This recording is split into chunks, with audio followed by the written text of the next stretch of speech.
Hey guys, welcome to the AEW Insider. As always, I'm your host, Lee Bentz. Thank you for joining. Tonight we're going to be covering WWE, and tomorrow we're going to be covering WWE.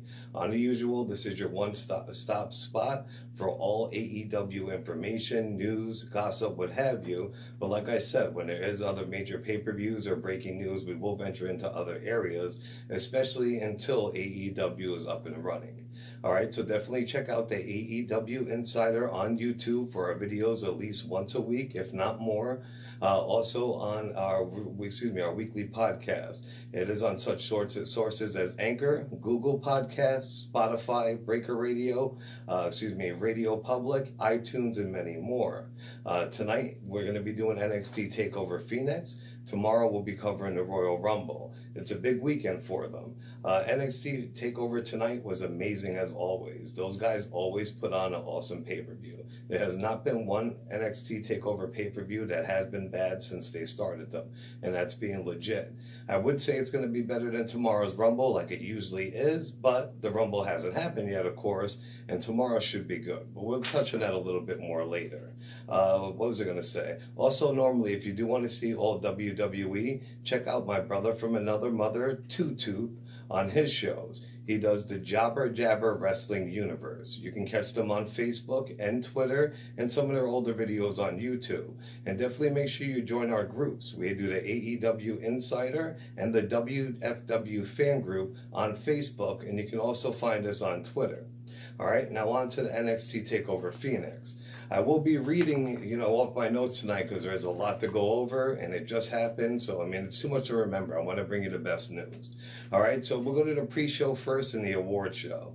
The pre-show kicked off with the host, Charlie Caruso, my dog, Sam Roberts from Sam Not Sam, and ex-NFL player, Pat McAfee. Both those hosts are great. They do their own internet shows. You can catch the replays on YouTube. And nobody touches Sam, though. They're very funny together. They bounce off each other well, and I'm glad WWE signed them both to contracts. For once, good call, WWE. They went over tonight's matches, and there was a crazy, awkward moment. Sam Roberts just broke through the fourth wall, and he did not go with what WWE would want him to. You could see the moment he decided to go rogue. It was insane, and I loved every second of it. At first, I thought it was a joke, a skit, and he just kept stopping and stuttering and thinking to himself. You could see the gears turning in his head, and then he just broke out and he said it. He said Bianca Belair is not ready to be going for the NXT Women's Championship. Funny, because months ago she did an NXT live video with their host, and you can ask them questions and give comments, and I told her the same exact thing, that she's not ready. She's not the EST, the best, like she says, in NXT for the women's division, and she got very, very upset with me, gave me a little bit of sass back. And like he said, that she's not ready for it, and I hope he doesn't get fired for it, because it was epic. He said the list of past women champions are amazing, like Flair, Sasha Banks, Ember Moon, Bayley, what have you. And like I think that the EST of NXT, Belair, is nowhere ready for it and is a joke. And you think it's a joke if she thinks she'll win. Sam is 100% correct, and I concur, my friends. Now on to the awards and the winners. The first award was Male Competitor of the Year. The nominees were my dog, Adam Cole Bebe, Peter Dunne, Andrade Cien Almas, Ricochet, Velveteen Dream, Johnny Gargano, Aleister Black, and Thomas Ciampa. The winner was Thomas Ciampa. He deserved it. He came out to accept his award. He looked at the award. He looked at his belt. He handed the award right back to the host, and he clutched his belt like the precious it is to him, and he just walked away and left the award. And then he did Female Competitor of the Year. It was between Ember Moon, Nikki Cross, Kairi Sane, Shayna Baszler, and Bianca Belair. Winner, Kairi Sane, which I think is insane. Whenever they sign like a talent from Japan or somewhere new, they make a big deal out of them. They give them a super push even though they don't deserve it. She is horrible. Her gimmick is horrible. She does this pirate gimmick. She comes to the ring with a pirate wheel. There's no boat. Of course you can't bring a boat, but why do you bring the wheel? Does she take the wheel so it doesn't get stolen in whatever crap hole city they're in? And she comes out dressed like a pirate. Her gimmick is retarded. She can barely speak English, and I can't stand her. So she came out. She was all fake faking that she was happy of winning the award that she didn't deserve, barely speaking our language, and she just had red lipstick all over her teeth the whole time. She looked like an idiot, so I was happy because I can't stand her, and there's no way she should have beat the other nominees for Female Wrestler of the Year. Now on the Tag Team of the Year, we had Lorcan and Birch, the Street Profits. The Street Profits are awesome. If you guys not have checked them out, definitely check them out. They're funny AF, and they can put the work in the ring. Then Heavy Machinery, who just got the call up to the main roster, Mustache Mountain, the War Raiders, and the Undisputed Era. The winners, the Undisputed Era. And then, of course, that was my pick. Bobby Fish came out and acted like he did not know who McAfee was, because who does know Pat McAfee? We do, but it was great to see him play along. He acknowledged Sam Roberts, though, and he claimed that he had the best beard in NXT because McAfee said the War Raiders did. Then McAfee said, nah, actually Sam Roberts did. Sam looked a little scared. He said he didn't want to get into the beard, fight, and that was it. It was a good skit. All right, so then they had Match of the Year. First one was War Games. Then it was Johnny Gargano versus Andrade at NXT Takeover Philly, which my daughter and I were at in January. That was the best takeover ever. Mustache Mountain versus the Undisputed Era. Johnny Gargano versus Thomas Ciampa. Let me see. They had the North American Championship ladder match. Kari Sane versus Shayna Baszler, Ricochet versus the Velveteen Dream, which is amazing. Aleister Black versus Thomas Ciampa, Pete Dunne versus Zach Gibson, Aleister Black versus Adam Cole, Bebe, Pete Dunne versus Kyle O'Reilly. O'Reilly's just sickening. Danny Burch against Oney Lorcan, Nikki Cross versus Bianca Belair, Ricochet versus Pete Dunne, and then Ricochet versus Pete Dunne again. The winner, Johnny Gargano and Andrade Cien Almas. And I agree. We were at NXT TakeOver that night in Philadelphia, and that match just blew the roof off the place. It was amazing. If you didn't watch it, definitely go back and catch it on the WWE Network for just $9.99 a month. And not only that, I think the match of the year literally was the War Games match. There was no better match than War Games TakeOver. You have to go watch that too. But I definitely agree with Johnny Gargano and Andrade's match, because I was there live and that place was just off the chain. All right, the next they had Rivalry of the Year. They had Johnny Gargano versus old DIY partner Thomas Ciampa, Kari Sane versus Shayna Baszler, Aleister Black versus Johnny Gargano versus Thomas Ciampa and Nikki Cross. Then Johnny Gargano versus Andrade, Mustache Mountain versus the Undisputed, Ember Moon versus Shayna, and Ricochet versus the Velveteen Dream. The winner was Gargano and Ciampa, which I do agree, because those guys used to be a part of a tag team called DIY. Ciampa turned on him, and then karma struck him. He got injured. He was gone for months. Johnny Wrestling blew up after that. Everybody loved him. His wife came and joined. She's a wrestler too. After that, Ciampa came back, and he was huge. He was built like a brick you-know-what house, and they've been getting in fights ever since. And every match they put on is epic, so they definitely deserve that win. Then they put up the future star of NXT. The nominees were Matt Riddle, who was awesome, the original bro. Keith Lee, who was awesome. You've never seen a big guy move that quick. That guy is so agile, and he's huge, but he is the man. Maya Yim, the Forgotten Sons, which are totally whack. They're going to get done with soon enough. Dominic Dijakovic, he was from ROH. He's really good. Io Shirai, Candice LeRae, that's Johnny Wrestling's wife, and Duke Shafir. The winner was Io Shirai. She's pretty good. I've only seen her a couple of times. I don't know if she's a breakout star. I definitely would have picked somebody else. But WWE does what they want to and really doesn't cater to the audience or the truth. All right, then they did have the breakout star of the year. It was either Bianca Belair, Lacey Evans, Rhea Ripley, Dakota Kai, Lars Sullivan, garbage, Ricochet, and the War Raiders. My pick personally would have been Rhea Ripley. If you haven't seen her on NXT UK, you got to see this chick. She is huge, and she absolutely kicks anus. But the winner was Ricochet, and that's just, WWE just trying to please the fans and do what the fans want, because Ricochet is amazing, but he definitely isn't the breakout star of the year. Then they put all the NXT takeovers of the year up for grabs. Which one was the best one? They had Takeover Philly, New Orleans, Chicago, nXt Takeover Brooklyn 4, and Takeover War Games. Now, I'm biased to Philly because I was there and it was amazing. I think that was the best of the year. I was also at SummerSlam's Takeover Brooklyn 4, 3, 2, and 1.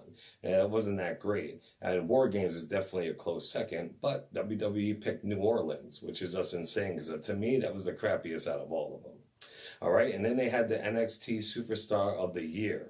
They put up Thomas Ciampa, Nikki Cross, Johnny Gargano, Ricochet, Shayna Baszler, Aleister Black, Kairi Sane, The Velveteen Dream, Andrade Cien Almas, Ember Moon, Adam Cole, Bebe, Pete Dunne, and Bianca Belair.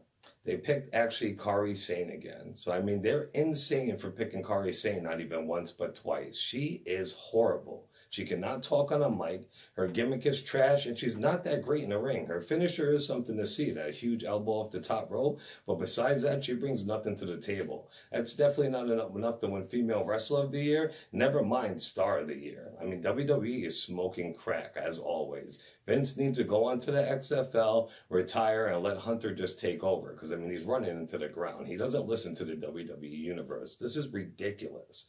Like I said, you have to be kidding me. It's a joke. Did you see the list of competitors in this category? Let me see. And it's saying what I said. It was effing insane. Now on to the pay-per-view itself. All right, the first match was the NXT Tag Team Championship on the line. It was the War Raiders facing off the champs, My Dogs, the Undisputed Era. The holders of the belts are Kyle O'Reilly and Roderick Strong. Now, Undisputed Era, people can hate them, but they don't because the crowd loves them even though they're heels. But I follow these guys all through the indies and especially on Ring of Honor. If you want to check them out, go out and watch old Ring of Honor on YouTube or Ring of Honor. Their $10 a month subscription channel, their streaming service. Kyle O'Reilly and Bobby Fish were a team called Red Dragon. Nobody could touch them. Those guys are sick together.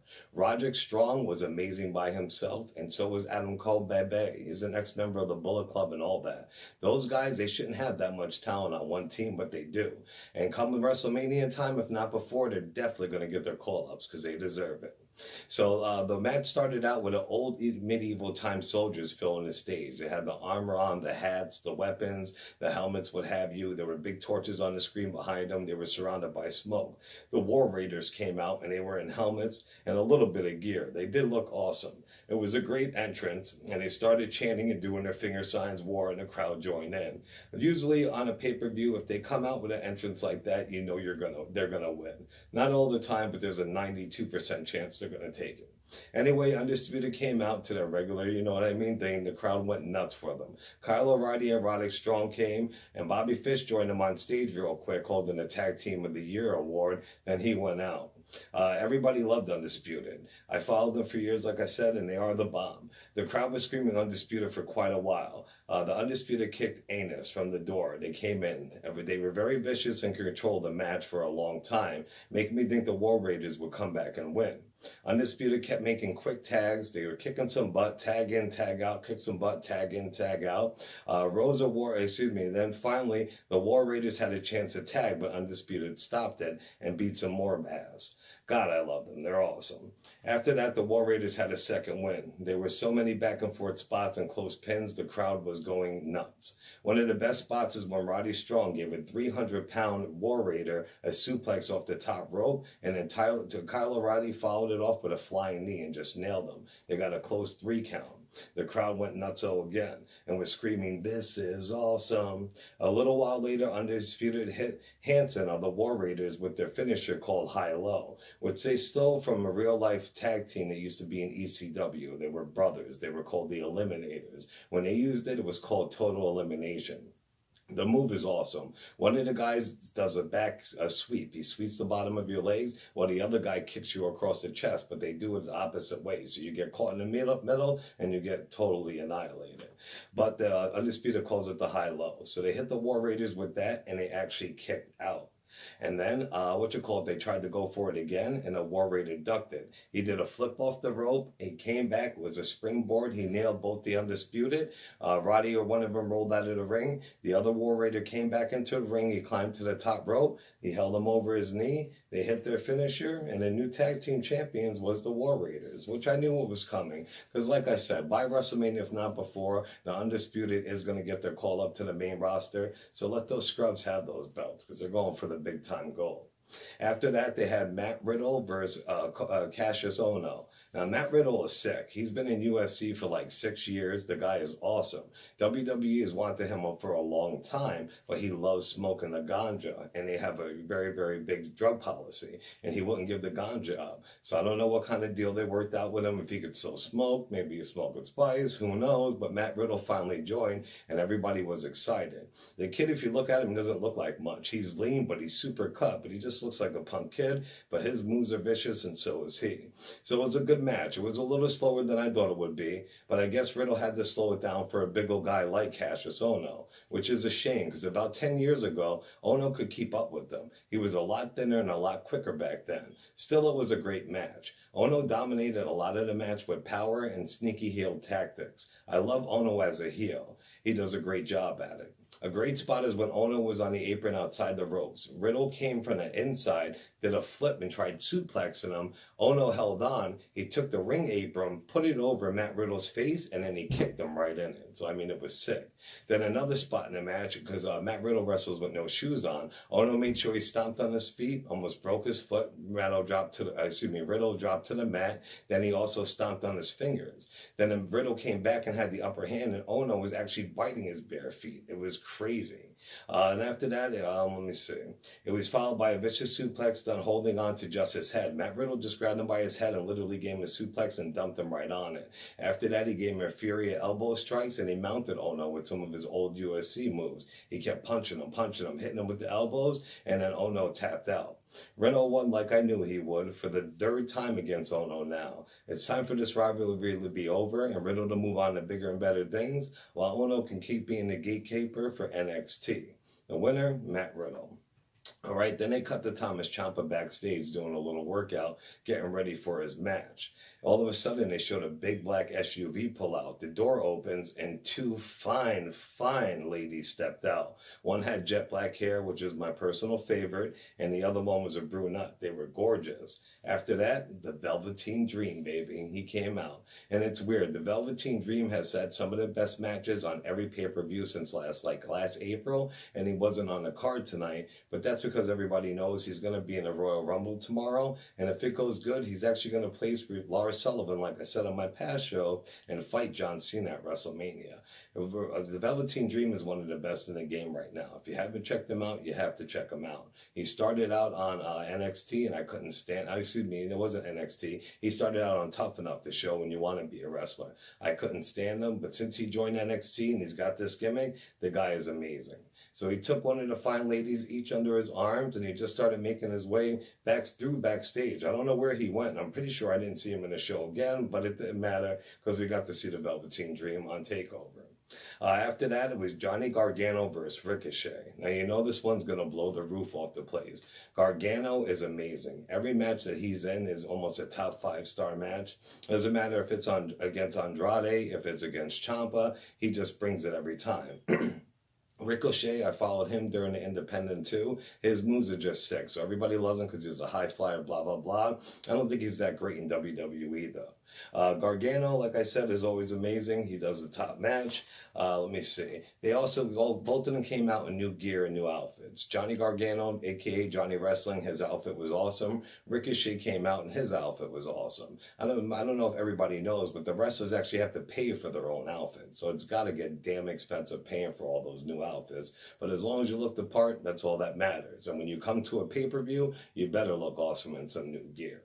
All right, so they both did some dope-ass moves. Gargano started off with, well, a lot of technical stuff. He was grounding Ricochet and hitting with technical moves where Ricochet isn't used to, and went back and forth some more.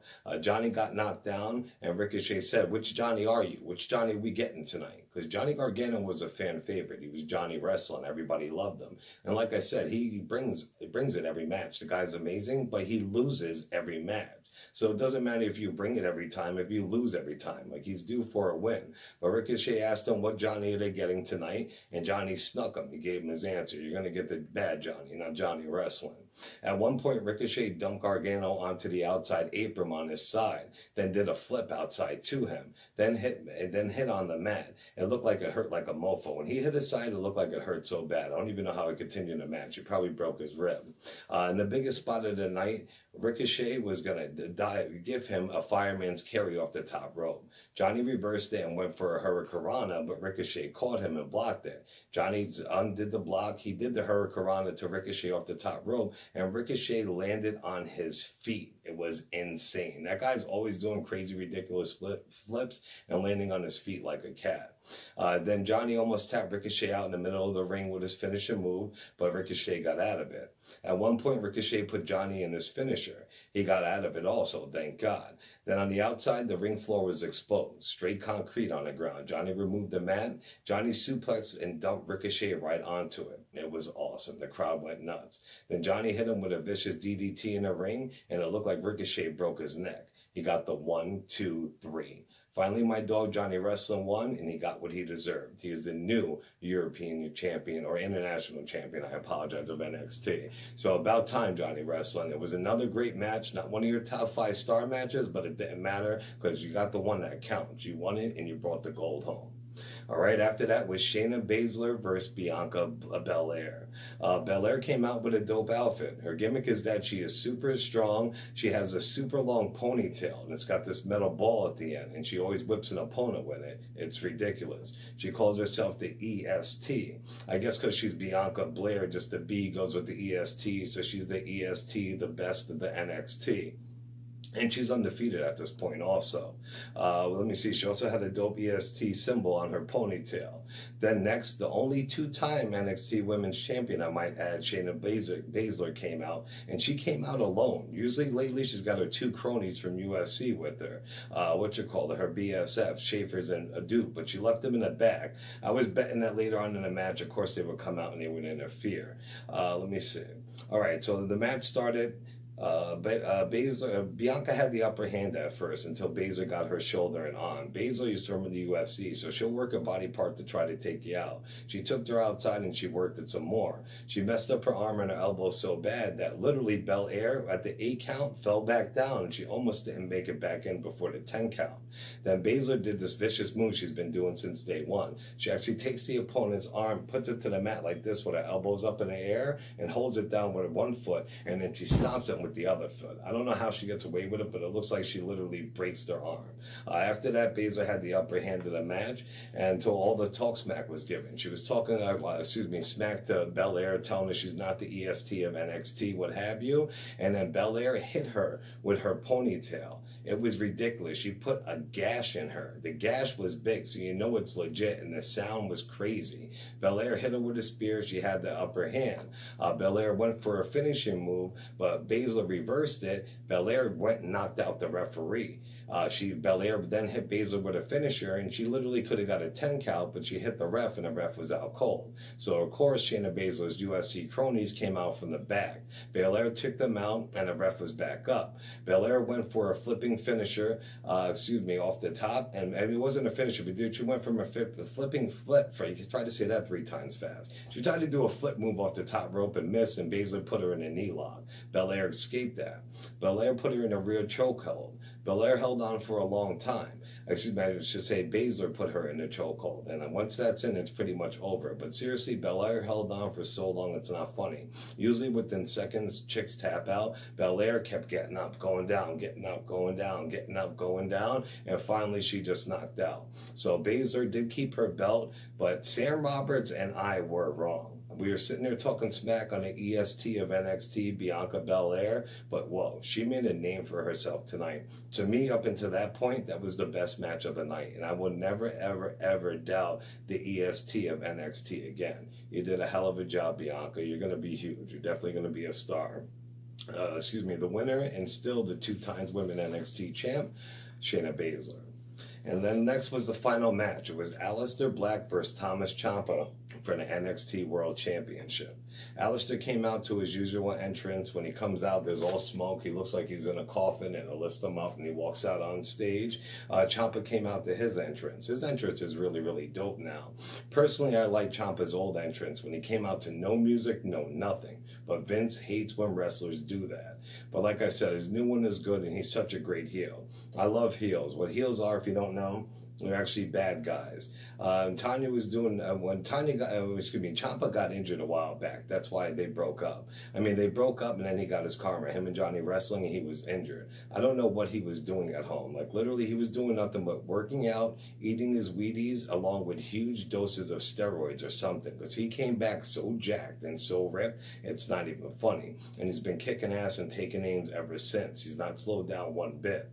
Ciampa had him for a second at first, then Black unloaded with a barrage of moves, kicks, flips, what have you, his usual. Ciampa went to the outside to catch his breath, and Black followed. That's where he screwed up. Ciampa capitalized by using a ring step on Black's knee. He wants to take out Black's legs so Black cannot use his finisher, Black Mass. Ciampa said himself in promos that without his Black Mass, without his legs, he's nothing. And I agree. If you take that away from Aleister Black, he really doesn't have anything except a couple punches. And that's really not going to win a match in this day and age in wrestling.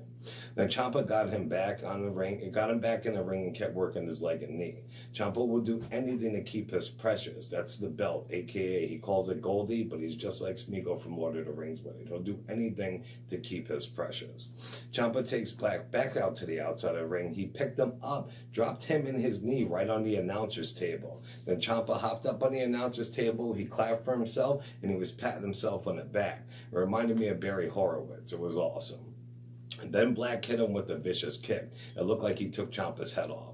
They went back and forth in the ring, and Black had the upper hand for a while, just unleashing all kinds of vicious kicks in different ways and whipping Ciampa's anus. He went for the Black Mass, and it got reversed. He tried for it again a little later, and Ciampa reversed it again and put him in a deep single leg crab. It was deep. It would look like it hurt, like legit, like really hurt.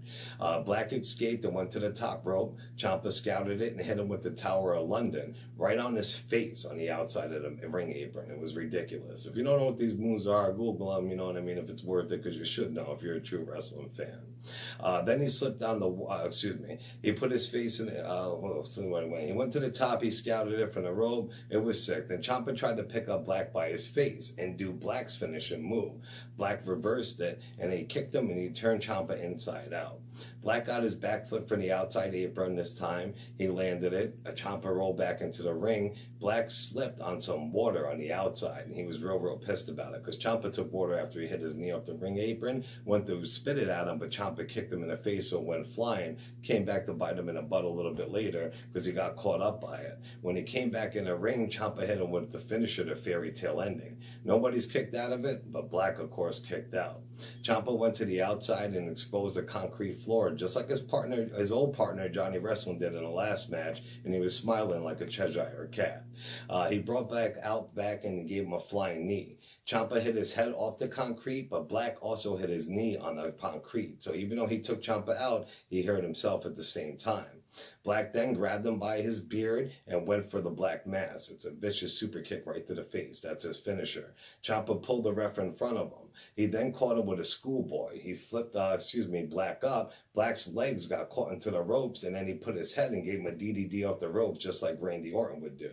After that, he gave him the fairy tale ending again, his finisher move, and Black kicked out again. It was ridiculous. For the second time. Then Black went for his finisher, the Black Mass, but his knee gave out. Ciampa did too much damage to it during the match. Ciampa then hit him with the finisher for the third time, the fairy tale ending, and he got the 1, 2, 3. Afterwards, of course, Ciampa grabbed his Goldie, that's his precious, his belt, and he held it tighter than ever before. He made his way up the ramp, and his old DIY partner, Johnny Wrestling, a.k.a. Johnny Gargano, came out holding his new title. They stared at each other. You didn't know if they were going to check each other like they've been for months, but instead they both stood side by side. They looked evil, and they held their respective titles in the air together. Ciampa was so happy that his former mate finally joined the dark side, and he was so happy that he got to keep his precious. He was just looking over at Johnny happy, knowing that he turned to the dark side. They both had gold. They held them up, and then it went off the air. I have to admit that I love that Johnny went to the dark side too, because I love heels. Anybody that knows me knows I love the bad guys. Without the bad guys, there would be no existence or use for a good guy. Just like Batman and the Joker would have you. Like I said before this one, Shayna Baszler and Bianca Belair stole the show, but Ciampa and Aleister Black, of course, was the match of the night. The crowd was insane, chanting NXT, NXT during, and they were on their feet for most of the match. It was awesome. And like I said, Baszler and Belair were definitely second. You definitely got to check it out, man. It was awesome. As always, NXT put on an amazing show from start to finish. They are the best promotion in the biz, and I wouldn't say it if it wasn't.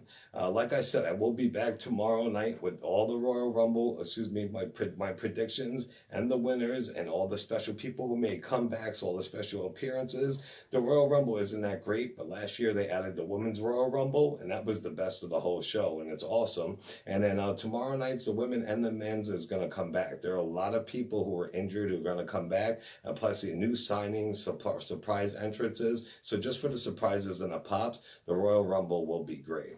Like I said, this is Lee Bench, your host as always for the AEW Insider. Definitely check my videos out all the time on YouTube. Check out my podcast on Anchor, Google Play, iTunes, Spotify, Breaker Radio, what have you. If you want everything all WWE, check out my boy Two Tooth on Jabber Jabber Wrestling Universe. You can find them on Facebook and Twitter, plus all the podcast sites I do. They do a podcast at least once or twice a week. And definitely join us both on Facebook in the AEW Insider Group and the WFW Fan Group. Once again, my name is Lee. I love you guys. Please, if you want, like I said, if you didn't let me down, I wouldn't let you down. You guys have been. I've been getting some views, some likes, some new subscribers. It's been awesome. So definitely like the video, subscribe it, ring that notification bell so you get informed every time I got a new video on. And like I said, you don't let me down, I won't let you down. All right? Thank you very much, peeps. I'll see you tomorrow night for the Royal Rumble coverage.